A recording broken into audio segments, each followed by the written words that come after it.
I got too much shit. Hi, welcome to my channel. Today we're going to talk about something that I've been thinking about a lot lately. Movie theaters are back open, and I really enjoy watching movies with people.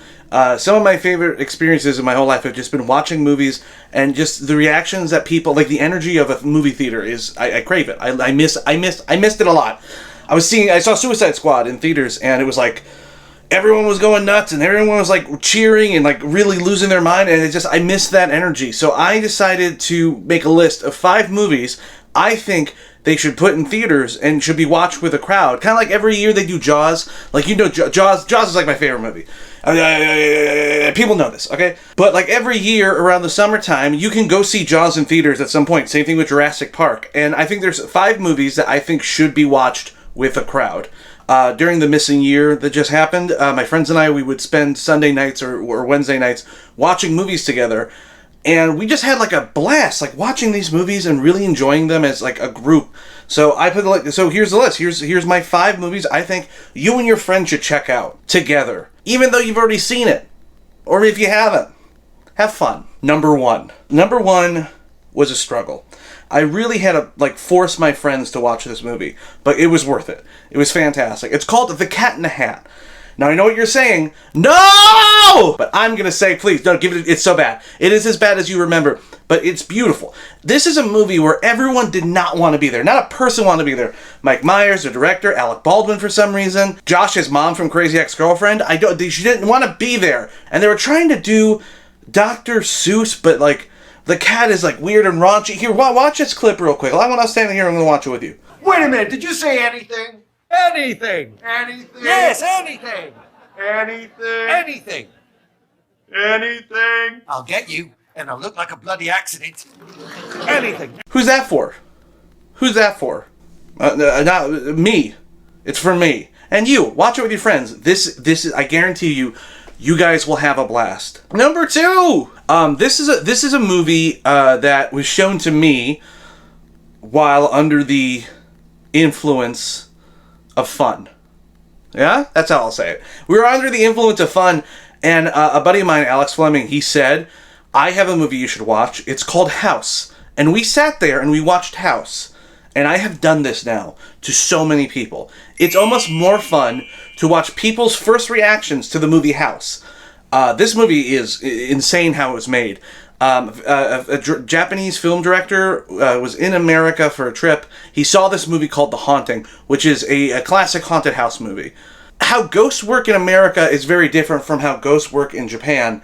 And because of that, a traditional haunted house like you get into a mansion spooky doesn't really work in Japan. He takes the framing of a young girl goes to visit her sick aunt with a bunch of friends in the countryside, and then it just goes bonkers crazy. It is one of my favorite, oh my god, what am I watching movies. So check out House with your friends. Number 3 is one that I've watched maybe 5 times during the last year. It's a movie called Walk Hard. It is so underrated. It was in that Judd Apatow phase where he was just producing everything, and I feel like this one kind of got glossed over for more popular ones like Anchorman, Talladega Nights, or Step Brothers. This is John C. Reilly doing it's a parody like an airplane or scary movie of music biopics. And honestly, it's way ahead of its time because it's making fun of tropes that weren't really tropes yet and have become tropes since we got like Rocket Man and Bohemian Rhapsody. This is the funniest movie I have ever seen. I genuinely believe that. Also, the music is amazing. Like, every song is a banger. The narrative works. The finale, you're cheering. It's great. Just check out Walk Hard, but only with friends. All right? None of this by yourself stuff, okay? I was just talking to a friend, enemy of the people, Brett Mounts, he was saying how he doesn't like going to theaters and watching it because he doesn't like when people react to stuff. And that's all I have. It's a connection.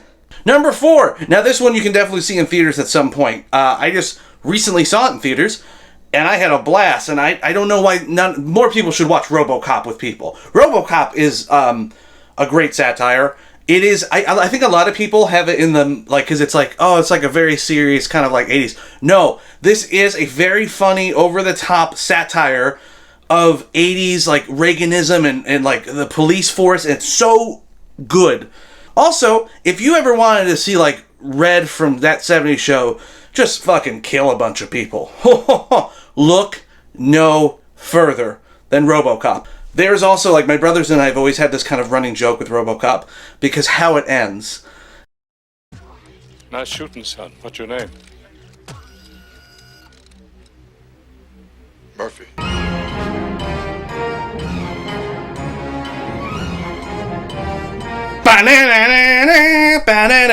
And it's so exciting. Number 5, Gremlins 2. Disclosure, I've never seen Gremlins. I have seen Gremlins 2 a shit ton. It's a cartoon. It's a live action cartoon. It's so awesome. Hulk Hogan plays himself in your movie theater, and he stops the Gremlins from ruining the movie at one point. It starts off with like a Looney Tune cartoon, but then the Looney Tunes are attacked by the Gremlins. There's a smart gremlin. There's a gremlin with boobs. There's a really good Key and Peele sketch, actually, if you want to see what kind of gremlins they are, that you should definitely check out. Let me just recap right now. It's Brainy Gremlin, Spider Gremlin, Bat Gremlin, Lady Gremlin, Googly Eye Gremlin, Electricity Gremlin, Hulk Hogan's gonna be in the picture. I'm gonna throw in a gremlin myself. Vegetable Gremlin, just write it up. I'm having so much fun, thank you. It's all gonna be in the actual film. Gremlins 2, it's a fun time with friends. All right, don't let Brett Moutz ruin it for you. This is my impression of Brett Moutz watching a movie. See how boring that is? I just want friends to get together and watch films. Okay, it's not too much to ask for. All right, I'm not asking for hands, whatever these are. All right, bye everybody.